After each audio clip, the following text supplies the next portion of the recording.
Good morning, everyone. I'm going to give people a chance to get logged in here.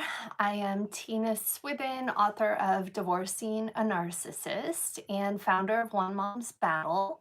Um, I've put my email address out there for people to send in their questions. And so I do have a couple of questions that I have pulled from that. But this is the first time I've actually gone live. So I think there's a way for you to comment and ask questions as well. And I encourage you to do that and we will figure this out together. Um, First, I just wanted to take a moment and, the reason why I think it's so important to start doing this, at least for the foreseeable future, is that, I get a lot of emails and messages every single day. Probably on a typical day, around 200 emails a day. And they always, the subject matter is a really difficult one because we're dealing with our kids and we're all in this trying to protect our kids. So the subject matter obviously is not rainbows and unicorns, but the tone of the messages that I've been receiving lately and the increased amount has me concerned. I feel like there are so many people who were barely holding on to hope and they were doing a great job at it given, the reality of our very broken family court system. However, there's so many unknowns right now in the world, and it has cast a cloud of fear over all of us, and unprecedented times, and no one has the answers. And even when they do, it seems to change the very next day, depending on who you're talking to or who you're listening to. And so more than ever right now, I think a sense of community is absolutely critical for all of us. And so I'm going to try to do these every Saturday morning at 8 a.m. You can submit your questions if you'd like. If you'd like to submit a question in advance and not publicly ask it here, that's fine. You can send it to, it's a Gmail address. It's coffeedatewithtina@gmail.com. And like I said, I've pulled a couple of questions that came in. I haven't been able to get all of them. I'm kind of putting them away morning. But we need to come together right now as a country, as a community, as a world, togetherness. And I am so incredibly thankful for electronics and the age that we live in that allows us to do that. I know for myself personally, I've reached out to people that I've lost touch with to just check in and say, hey, how are you doing? And I've formed a little group here in my neighborhood. Um, and I'm getting to new neighbors from a safe distance. We actually every Saturday night we are doing a wine social in the middle of the street. I live on a cul-de-sac, so it's very safe. And everybody's bringing out their chairs, and we're 6 to 10 feet apart, probably more. And it's just been a really neat thing to be able to get to know people on a deeper level. And when things like this are going on in the world, I think it prompts us to do that. And so I know this feels isolating even more than, this battle typically does. So reach out, whatever that may be. I'm sending out an e-newsletter this morning after our session here on YouTube. If you haven't subscribed to my e-newsletter, you can go to my Instagram and click the link in my bio, and then it'll give you an option. One of the drop-down options is to sign up for my e-newsletter. It's called Lemonade Wisdom. And this morning I'm going to be sending out an email to share some free resources, some ways that you can get connected I know with our One Mom's Battle Facebook page, there are over 50,000 people on that platform, and it's an amazing resource, so much information. People are able to ask questions anonymously. And if you're worried about publicly commenting on a social media page, which you should be if you're in family court, um, I do know a lot of people have created alternative profiles.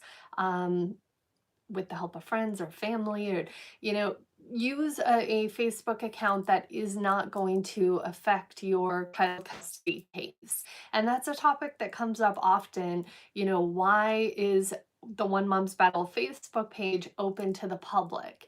And that question has two answers. The first one is, we've done that on purpose. We have judges, we have family court professionals who follow along, who learn right alongside of us.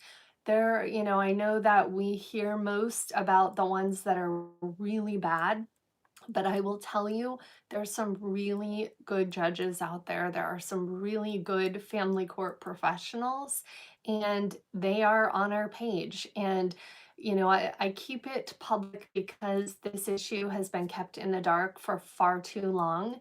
And if we hide all of this darkness, there's never going to be light shown on it. So I purposely keep it public. But then the second part of that is, I think people get a false sense of security when they are in private or secret Facebook groups.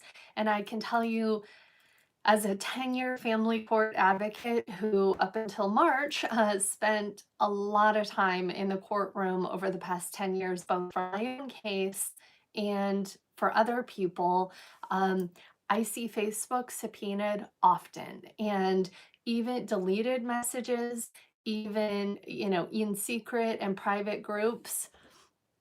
Hi, I think your name is pronounced Gigi. I'm Gigi. I have a grandson. Or I think it's Gigi.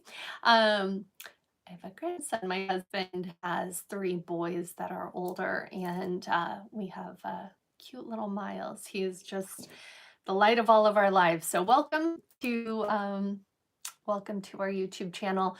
But going back to the Facebook subpoena, if your Facebook was ever subpoenaed, it will all show, no matter what you've deleted, no matter what you've written in a private or secret group. And so I do think that those type of things give us a false sense of security, and people tend to share things that they shouldn't. And so I always say, whatever social media platform you're on, number one, hide your identity.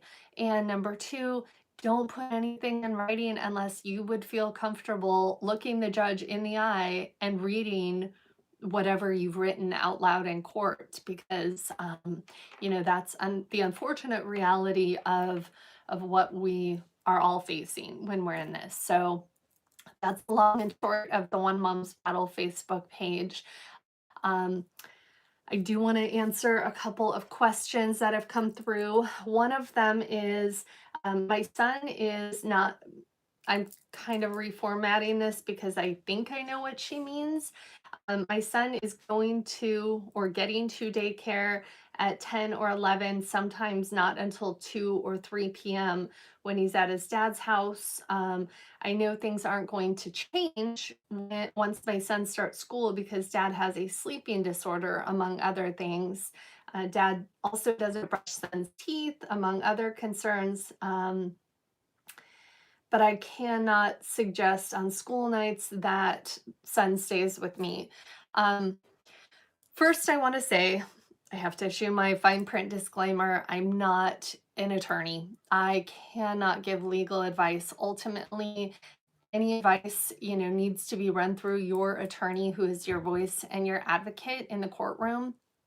Um, but I can share the wisdom that I've gained from my own case and what I see other people facing with their cases. Um, First of all, when it kind that's kind of a multiple part question. When it comes to daycare, um, even preschool, unfortunately, the courts view that as daycare. They don't view it as important. And But is it important to document? Absolutely. And I would be very strategic in my communication to the other party, saying, I want to, I'm trying to understand. You want to make sure that you are coming across so kumbaya. A lot of people, y- if you have followed my story, I do not believe in gray rock communication when it comes to child custody battles. It it's not a matter of if it will hurt you, it's a matter of when it's going to hurt you. Because what it does, and I'm a strong believer in gray rock. I think that the goal when you're dealing with a narcissist or a sociopath is to act as boring as a gray rock so that they don't come to you for their feed supply. But when you're in family court, it makes you appear to be rigid and uncompromising. And so I promote something called yellow rock communication. You can find videos here on my YouTube channel and educate yourself later, but you're essentially taking the same tone and stance as if you were writing to your boss or to your colleagues. You're not emotional, but you're also courteous and polite. I wouldn't take it as far as saying kind, although I am a big one on my authentic truth. I authentically am a kind person. And so that does come across in my writing once I got to a place in my own custody battle where I was operating from a place of strategy. And that took several years for me to get there, and a lot of education and a lot of sitting in courtrooms to really understand the importance of that. But in a situation like this, if I were in this person's shoes, I would send an email to my ex-husband and I would say, "Hey, Seth, um, I'm kind of perplexed. I just because if you use words like perplexed, dumbfounded, um, you know, at a loss for how to understand, you are automatically setting the tone that you're not angry, you're trying to communicate and co-parent, but you don't understand the situation. And that's not, I've had comments, hello to those of you who leave mean comments on my page. Um, that's manipulative, and I'll tell you it's not, because that also is my authentic truth. I will never, no matter how educated I become on cluster B individuals, I will never stop being perplexed by their behavior. I consider myself to be an expert in this field after a decade of education and learning about this disorder, and I am still perplexed and still dumbfounded by the fact that people that are breathing the same air as me can use children as pawns to hurt their healthy parent. So whatever you want to call it, if you feel better calling it manipulative, my presentation would be, "Hey Seth, I'm kind of perplexed. I just looked at the sign-in sheet at so and so's daycare, and on average, they've never been to he's never arrived at preschool on time in the past 2 months, and sometimes, when drop-off time is 8:30, he's not getting there until 2 p.m. And so I'm hoping you can help me understand this. One of the things that is emphasized at this age and any age is consistency and stability and a schedule. Is there something I can do to help? Would it be better for him to stay with me during, preschool days or whatnot? The hard part on that is that you did use the word daycare, and the courts don't give that a lot of credit. Um, if your ex-husband is truly sleeping during those times and the child is up playing by themselves, it makes, that's concerning. And so definitely something to lean in on your attorney about. But documenting all of this now and opening those lines of communication in a yellow rock way could in fact start building your case and will start building your case for when the courts do start caring, which will be the day kindergarten starts. That will be unacceptable. And so keeping your side of the street sparkling clean. I've had comments like this come through, and then when I look at a login sheet or something like that, I see that mom, or the healthy parent, dad, mom, whoever it is also getting the child to school late. And so you have to, and a lot of people will say it's not fair, I'm the healthy parent. There's nothing about family court that is fair. So that's where radical acceptance comes in, that this is our reality, and the family court system, that's not where you're going to get fairness or justice. That's not the right venue for that. But keeping your side, you're both under a microscope. You have to remember that the judge doesn't know the other parent and they don't know you.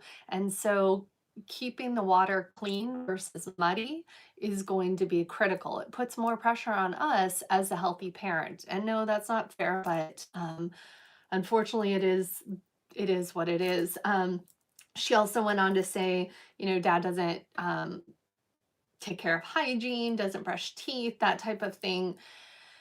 That's a hard one. The 101 reality of the family court system is that they see such horrific abuse that when my case comes in front of them, or a case comes in front of them where parent is arguing that, hygiene isn't being followed, teeth aren't being brushed, the courts put that so low on the list of priorities. They're just there that there is a parent, they're just glad that there is a parent there living and breathing, because, they're accustomed to seeing deadbeat parents who don't even show up. They're happy to have a warm body with a pulse. Unfortunately, the threshold of what's acceptable in family court, their threshold is much different than mine. And, that, and yours too, I'm assuming, if you're joining me at 8 a.m. on a Saturday morning instead of a million other things you could be doing. So, next question. In a conversation with my GL the other day, which for those who don't know, I'm going to move my computer over here. Minors Council, GAL, each state calls them a different thing. When I explained my kids' reactions to time with my ex, how I handled it, he said I was endorsing negativity and that I was validating their feelings. Answering the questions if I ever disparage my ex. My kids are older, they are 15 and almost 12, so they understand what's actually happening. So when they say dad confuses me, scares me, is mean, only wants to talk to me to get information about you, I validate that feeling and we talk about it. I'm working with their therapist on how to navigate this. However, if I'm asked yes or no questions, if I ever disparage my ex, I'm not sure how to answer that. That's a hard one. Because it sounds like some things have already been done that may feed into what they're trying to accuse you of. There was admitted sexual abuse and my case was never opened. Oh, I'm so sorry. And I'll try to touch on that if we still have time. YouTube only gives me 30 minutes, but thank you for that comment, and I'm so sorry. So my go-to answer for my kids, and many of you have heard this already, is, mom and dad work with a team of people to decide what's best for our family. There are going to be times I don't agree with the rules or the schedules that are made, and there's going to be times dad doesn't agree or you don't agree, but we have to follow the rules and the schedules that are created for our family. That's a way to deliver it that is court approved, and it lets them know that you don't necessarily agree with it either. I am not of the mindset that two parents are better than one when you are dealing with a toxic individual. So when my kids would come to me and share things with me, mine were a little younger at the time. Now they're the exact same age as yours, but when they were younger, And they would share things. I was very careful. I would say, "Wow, I'm sorry you feel that way. When that happened, how did that make you feel?" I can say that during my custody battle, which just ended in November after 10 years, exactly 10 years, um, I've never once disbeliever that you can validate the kid's feelings without feeding into it and speaking poorly. So, I don't know what your actual responses have been. If you're here live, please comment and let me know. But I think you can say, if I were answering that question, I would be able to say, no, I've never disparaged my ex. Have I validated my kids' things? My responses have been along that line. Okay, perfect. So my response then would be, no, I have never disparaged my children's father. I take the same type of approach that I would take no matter what my children came to me with. My frustration with my own journey and the journey of so many of you that I help with through my coaching business or that I follow because you share with me. Um, if our 12-year-old came home and was dealing with a middle school bully, you would not only be able to validate her feelings or his feelings, you would be able to help them, understand why it's happening, what they can do. But when that bully is their own biological parent, you're supposed to speak positively about the situation. And it's just, it's not okay. So, your hands are tied by a broken system on what you can and can't say to your children if they are still in that. How did that make you feel? Is a great response. Absolutely. Hugs. That was another good one. Thanks for sharing that, Gigi. Absolutely. Validating without feeding into it further. I remember my daughter came home and she was probably about 6 at the time, got into my car sobbing, immediately started sobbing, telling me that dad called me T-Rex. First name Tina, I'm a big mean dinosaur that held him accountable in court, whatever. And she was so broken and devastated because we're very close. And, to have somebody say something about the person in your life that you're the closest to, your healthy parent, at 6 years old is just, she was gutted. And so I said to her, you know what, sweetie? I'm sorry that dad said that. It's not okay for anybody to call another person names. Let's talk to Miss Sue, who was her therapist at the time, on Thursday about this because mom doesn't have all the answers. And I see how upset it's made you, and I understand how upset you are right now. And I love you, and I'm sorry you've experienced this. How did it make you feel? And and then I assured her that I knew my truth. And so it opened a door for me to talk about a topic that is really important when you are co-parenting with this type of person is, mom knows her truth, and it's important that you know your truth. So, for example, if someone says, Tina is T Rex, my truth is that my name is Tina. My name is not T Rex. So, it doesn't bother me if someone calls me a name because I know what my name is. I've had this name for my whole life, and, that is my truth. And so, teaching our kids what their truth is. And those are general life lessons that are so important in adolescence or when they're dealing with this type of parent. And along those same lines, I taught my kids very early on without ever bringing their dad into it, what boundaries are, what red flags are, listening to their inner voice. If my daughter was struggling with an issue at school, I would tell her, you know what? I bet you know what the answers are on how to handle it. Why don't you take 5 minutes and go to your room and get to a really quiet place, quiet your mind, and so you can try to answer that question. And if you still can't after 5 minutes, and I kept it age appropriate. If you still can't, let's sit down and talk about it. But I think you know what your or what your inner voice is telling you, or giving you some ideas to say.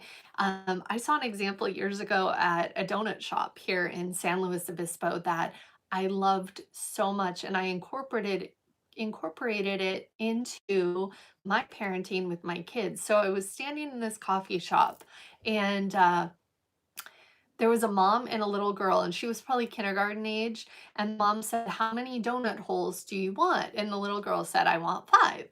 And as we got closer up to the counter and it was their turn, the little girl said, "No, I think I want 6." And the mom looked at her right in the eyes and she got down to her level and she said, "You know what?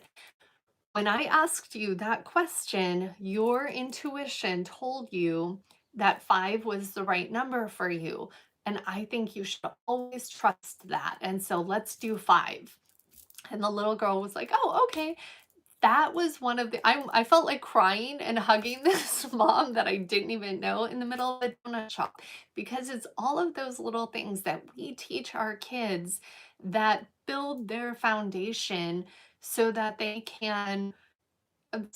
are equipped to deal with unhealthy people in life, whether it's their parent or, um, you know, random, people who come into their lives. And another example of that, for those of you who have younger kids, there's a book called "Have You Filled Your Bucket Today?" or "Have You Filled a Bucket Today?" It's by Carol McLeod, and the whole concept is that we each have a bucket. And at my daughter's age, when they were little, I even went and got little buckets and we decorated them with our names and we kept them front and center in our kitchen. And it was a daily reminder. So the concept is that each person has a bucket. There are people in life called bucket fillers who fill your bucket with positivity and kindness and love. And then there are people called bucket dippers who lie or cheat or steal or they're mean. And so, Henry McCloud has a lot of books about emotional abuse. Henry Cloud. Huh, I haven't heard that one, but thank you. So I started incorporating that language into our home. Though that book became the foundation of our home. And so when the girls were fighting, I would say, "Hey, Piper, are you being a bucket filler or a bucket dipper?" And they would start, labeling actions. And then it carried over to school. And they would come home and say, "Hey, mom, this girl did this and she was bucket dipping." And those are fantastic. It raises their awareness of people's actions, and putting them into categories of healthy and unhealthy. And I still remember the day that my 6-year-old daughter came home and said, "Mom, dad's a bucket tipper."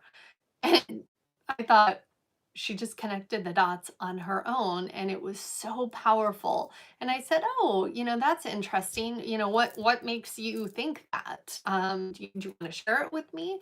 And that was, all the bells and whistles. It was an amazing moment because I knew she got it. And um, one way, to open lines of communication, our time's almost up here, but one way to open up lines of communication with your kids in a way that isn't looked at by the court as negative or prying them for information, but it's just keeping lines of communication open, is high, mediums, and lows. And you can do that at your dinner table every night, no matter how old your kids are. What was your high, medium, and low of the day?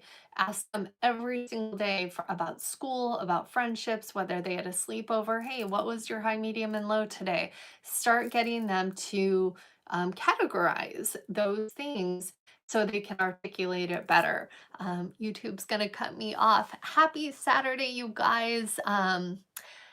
Dr. Ramani and I are We're gonna do something with Rebecca Zung coming up. Somebody just commented that she would like to see Dr. Ramani and I do something. I adore her, and her work is she's one of my heroes in this world. And for those of you who don't follow her work, she's phenomenal. Go do it. Take care, everyone. Lots of love to each of you. Stay healthy, safe.